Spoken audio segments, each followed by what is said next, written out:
এক হতভাগা বাবা আর্তনাদ আর আহাজারির সঙ্গে বলছে, আমি আমার সন্তানদেরকে সোনার চামিচে করে তাদেরকে আমি দুধ খাইয়েছি, আজ তারা আমাকে বৃদ্ধাশ্রমে রেখে গিয়েছে। এদেরকে সোনার স্বামীসো করেই মানে দুধ খাওয়াইছিস, এত বেশি ভালোবাসছ না। তোমারে এরা জীবনে বহুত কষ্ট দিব। আজ সেই কথা, তাদের কথাটা আমি অক্ষরে অক্ষরে পাইছি।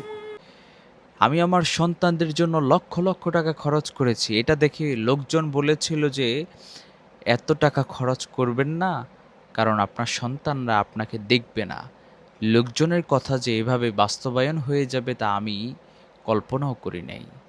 সেই বাবা আর্তনাদ আর আহাজারির সঙ্গে তিনি আল্লাহর কাছে ফরিয়াদ করেছেন, আল্লাহ, আমাকে আমার সন্তানরা যে কষ্ট দিচ্ছে, যেভাবে ধুকে ধুকে মৃত্যুর দিকে ধাবিত করছে, আপনি তাদেরকে তার চেয়ে দ্বিগুণ কষ্ট দিয়ে তাদেরকে মৃত্যু দান করিয়েন। এভাবে করে সেই বাবা তার সন্তানদের জন্য বদদোয়া করছে।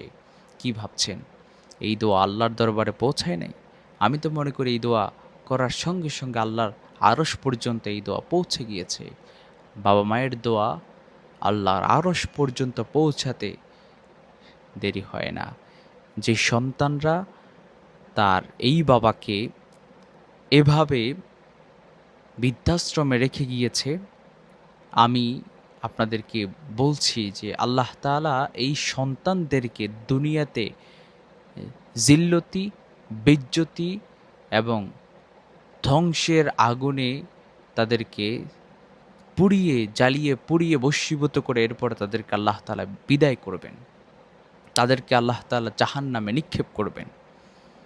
সম্মানিত ভাইয়েরা, বাবা মায়ের দোয়া, বাবা মায়ের বদদোয়া আল্লাহর দরবারে পৌঁছাতে দেরি হয় না।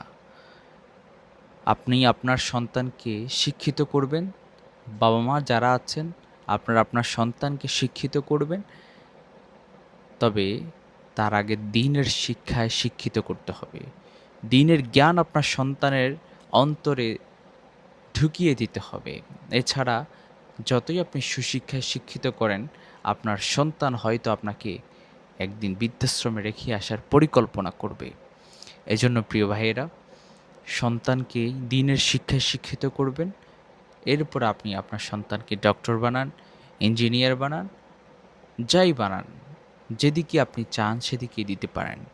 তবে আগেই দ্বীনের শিক্ষায় শিক্ষিত করুন, না হলে এই হতভাগা বাবার মতো শেষ বয়স আর্তনাদ আর আহাজারি ছাড়া আর করার কিছু নেই।